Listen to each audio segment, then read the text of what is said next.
suivi cinétique par la mesure de la pression. On étudiait la cinétique de la réaction chimique considérée comme totale.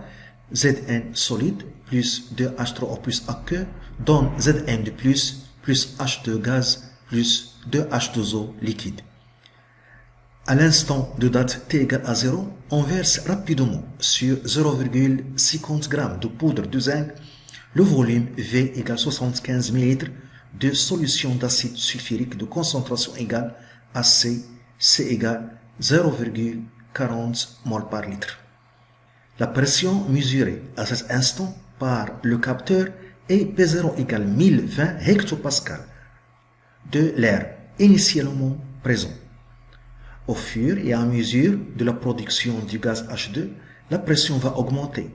Son expression générale est P égale P0 plus P de H2, où P de H2 est la pression de dihydrogène occupant tout le volume disponible. On donne le schéma de l'expérience, le récipient qui contient le zinc et on va ajouter l'acide sulfurique. Il y a ici un bain thermostaté pour que la réaction se fait à une température constante. Le capteur de pression est un manomètre qui mesure la pression du gaz à l'intérieur du récipient. On donne la masse molaire atomique du zinc, M égale 65,4 g par mol, et on considère que le gaz se comporte comme un gaz parfait. 1. Construire le tableau d'évolution du système. En déduire la valeur de l'avancement maximal Xmax et donner l'expression de la quantité de matière de dihydrogène produit en fonction de l'avancement X. 2. À chaque instant, la surpression est delta P égale P moins P0. P est la pression mesurée par le capteur à l'instant T. Et on note P max, la pression mesurée à l'état final. Et delta P max égale P max moins P0. 2.1. Quelle est la relation donnant l'avancement X de la réaction en fonction de delta P vers le volume du gaz, R constante du gaz parfait et T la température du milieu. 2.2. Établir la relation donnant l'avancement X en fonction de X max, delta P et delta P max. 3. On donne la courbe représentant l'évolution de la surpression delta P en fonction du temps. Voilà la courbe. Donc, cette courbe représente les variations de la surpression delta P en fonction de temps. Au début, la surpression delta P augmente car le gaz dihydrogène se forme et par conséquent la pression augmente et la surpression delta P augmente. Dans l'état final, la surpression delta P reste constante car dans l'état final, le dihydrogène H2 ne se forme plus. Et on peut considérer que à partir de la date T égale 200 minutes, la réaction est terminée.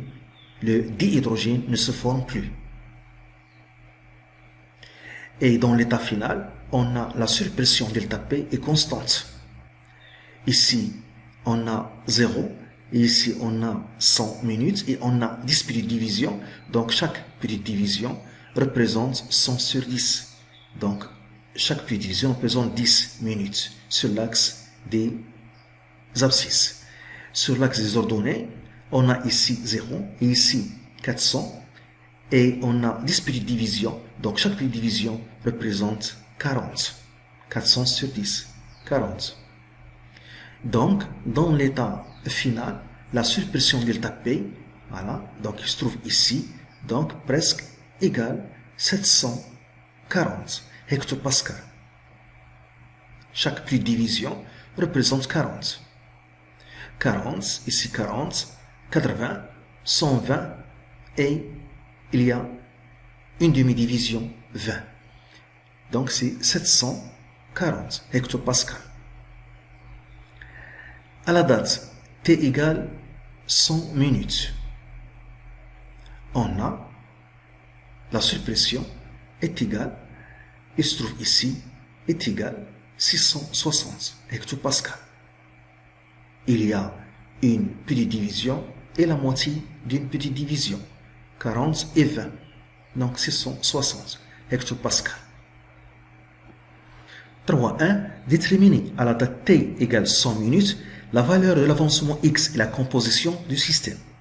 3.2. Définir le temps de demi-réaction T1,5 et déterminer graphiquement sa valeur. 3.3. Au bout de quelle durée delta t peut-on considérer que la réaction est terminée? Justifier. 3.4. Exprimer cette durée de réaction delta t en fonction de T1,5. 1. Le tableau d'avancement. Le tableau d'avancement. On a ici construit le tableau d'avancement, l'équation de la réaction équilibrée. Dans l'état initial, l'avancement égale à 0. On a la quantité initiale de Zn0, la quantité initiale d'ion oxylium H3O+, N0 H3O+, et on a, en excès, car on a utilisé une solution aqueuse d'acide sulfurique. À un instant T, on a un état intermédiaire caractérisé par l'avancement X et la quantité de Zn, N0, Zn moins X. Car ici, le cycle volumétrique est 1. La quantité d'ion oxylium, c'est N0H3O+, moins 2X, 2, car ici, le coefficient stoichiométrique est 2. La quantité de Zn2+ formée est X, 1X, car ici, le coefficient 1. Et la quantité de dihydrogène formée est X, car ici, le coefficient 1. Dans l'état final, on remplace X par X max. X max, car on a supposé que la réaction est totale. Donc, si la réaction est totale, X final est égal à X max. Donc, on remarque d'abord que la quantité de H2 est égale à X. Donc, on remarque que NH2 est égal à X. On cherche l'avancement maximal. Donc, on va faire deux hypothèses. On va supposer que Zn est limitant. Donc, s'il est limitant, dans l'état final, cette quantité est égale à 0. Et on va chercher X1 max. On fait la deuxième hypothèse. On suppose que H3O+ est limitant. Donc, cette quantité est égale à 0 dans l'état final. Et on cherche X2 max. Et on va prendre la plus petite valeur de X max. Les hypothèses, si Zn est limitant, on a N0 Zn moins X1 max est égal à 0. Donc X1 max est égal à N0 de Zn, qui est égal à petit n sur grand N, qui est égal à 0,5 sur 65,4. Donc on trouve 7,6 fois 10 au moins 3 mol, qui est égal à 7,6 millimol. La deuxième hypothèse, si H3O+ est limitant, donc N0 H3O+ moins 2 X2 max est égal à 0. Donc X2 max est égal à N0 de H3O+ sur 2. Et la quantité initiale de H3O+, c'est C fois V. Donc X2 max est égal à C fois V sur 2. X2 max est égal. Donc C 0,4. V 75 ml en litres fois 10 moins 3 sur 2. X2 max est égal. Donc on trouve 15 fois 10 moins 3 mol, qui est égal à 15 millimol. La plus petite valeur, c'est 7,6 millimol. Donc X max, c'est 7,6 millimol. Donc, X max 7,6 millimoles. Donc on choisit la plus petite valeur, car si on choisit la plus grande valeur, 15 millimoles, on aura ici une quantité négative. Or, la quantité de matière est toujours positive. Donc il y a une contradiction. C'est pourquoi on choisit la plus petite valeur. 2,1, la relation entre l'avancement X, delta P, le volume V, R et la température T. 2,1, la relation entre X, delta P, R, le volume V et la température T. On a dans les données la pression P à un instant T dans le récipient est égale à la pression de l'air qui a été présente initialement dans le récipient à T égale à 0, plus la pression de dihydrogène qui se forme. P, c'est la pression totale, est égale à la pression de l'air qui a été présente initialement à T égale à 0 dans le récipient, plus la pression de dihydrogène qui se forme au cours du temps. Donc P moins P0 est égal à la pression de H2. Et P moins P0 a été défini ici dans l'exercice comme delta P appelé la surpression est égal à P de dihydrogène H2. Et on va utiliser l'équation du gaz parfait. P fois V est égal à nRT. Ici, on a P de H2. Donc, elle est égale à N de H2, la quantité, fois R, fois T sur le volume. Et on a précisé que la quantité d'hydrogène à un instant T, c'est X. Donc, delta P, la surpression est égale à X, R fois T sur V. Donc, X est égal, l'expression de X, c'est delta P, la surpression, delta P fois le volume sur R fois T. 2,2, la relation entre l'avancement X, la surpression delta P et delta P max et X max.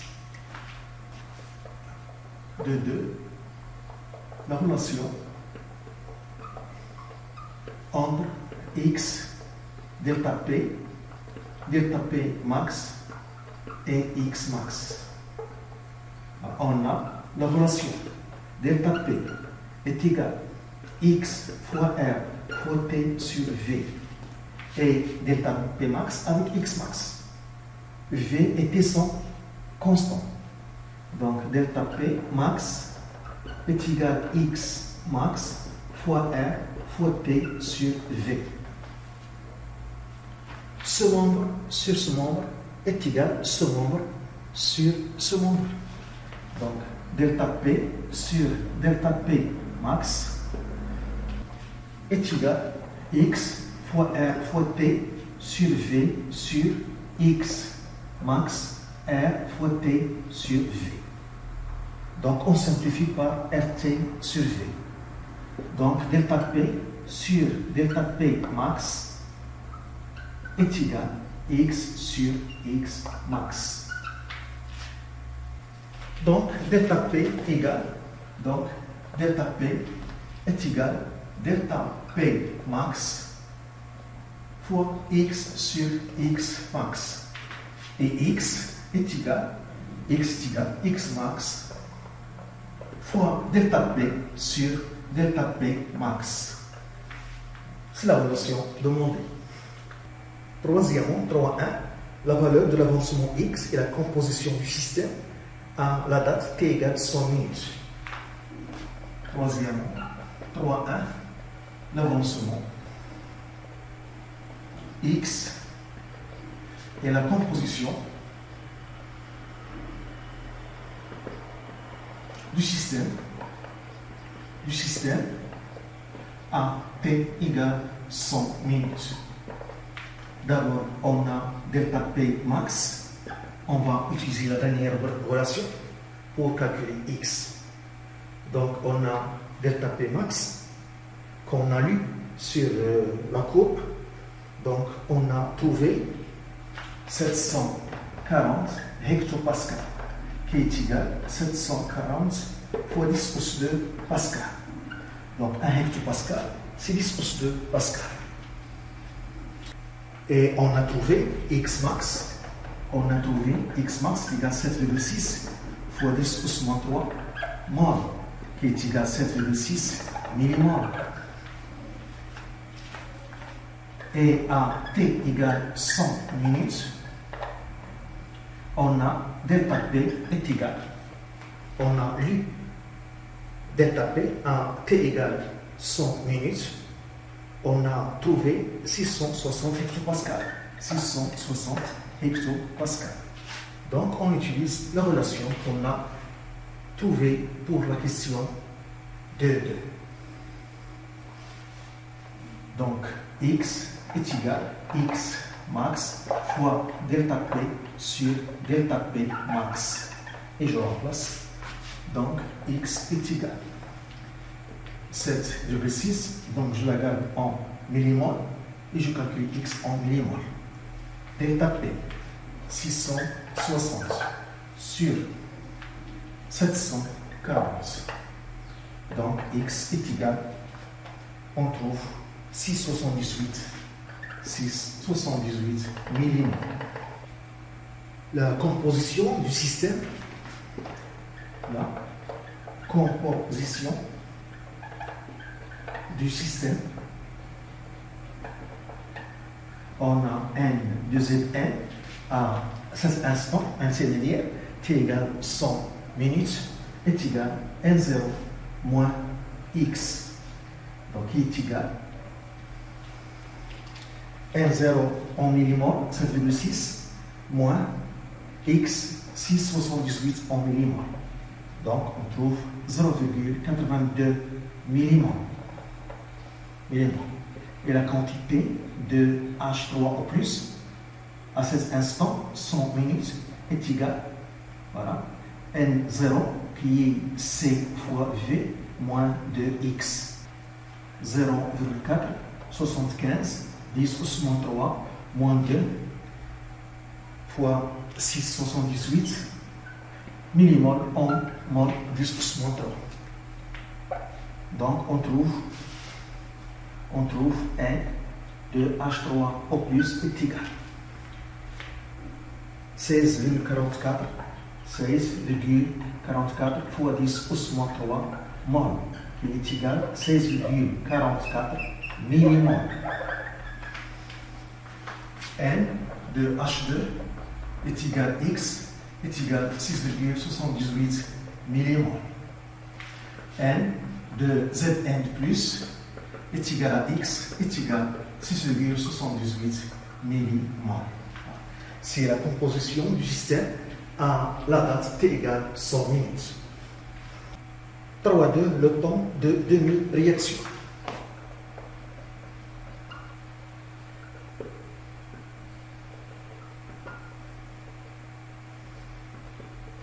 T1 demi.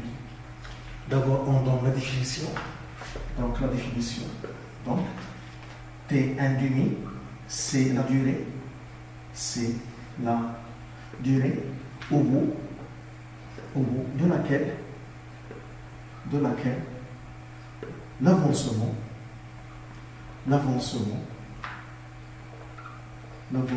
est égal à la moitié de l'avancement final. Est égal à la moitié de l'avancement final.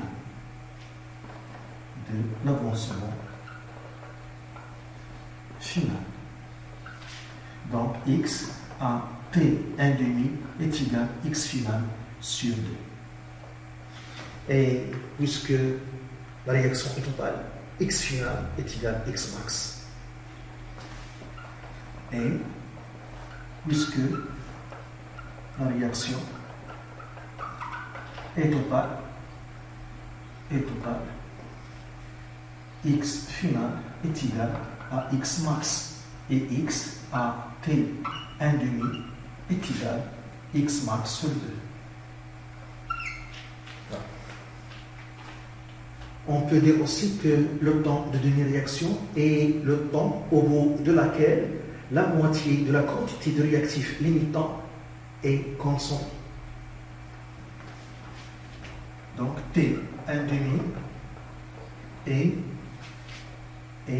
la durée au bout de laquelle la moitié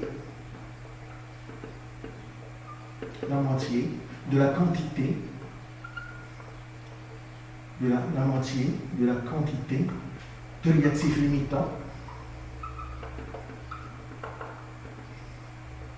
est consommée.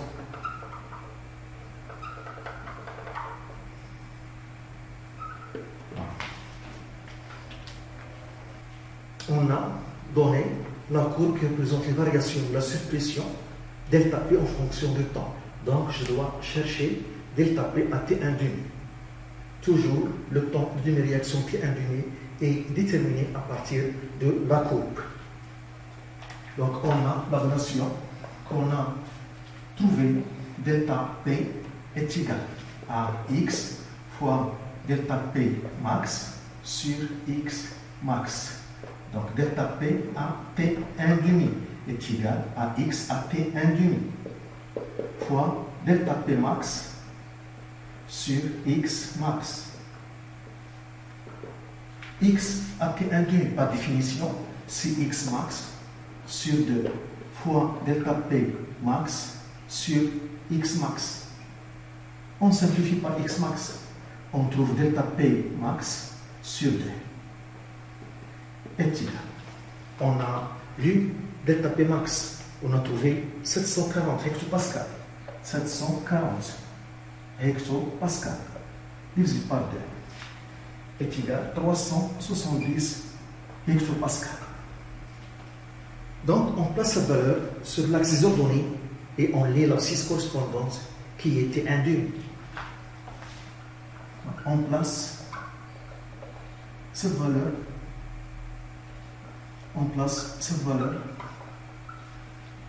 sur l'axe des ordonnées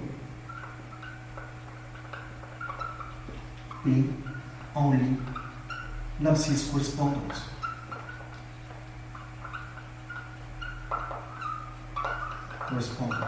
Qui est T1 demi. Voilà, donc on trouve T1 demi est égal à 40 minutes.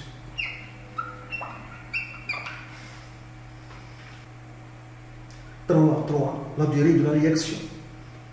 Donc à partir de la courbe, donc on voit que l'état final a été atteint à la date T égale 200 minutes. Donc on peut dire que la durée de la réaction est 200 minutes. La durée de la réaction, 3. La durée de la réaction. Donc, la réaction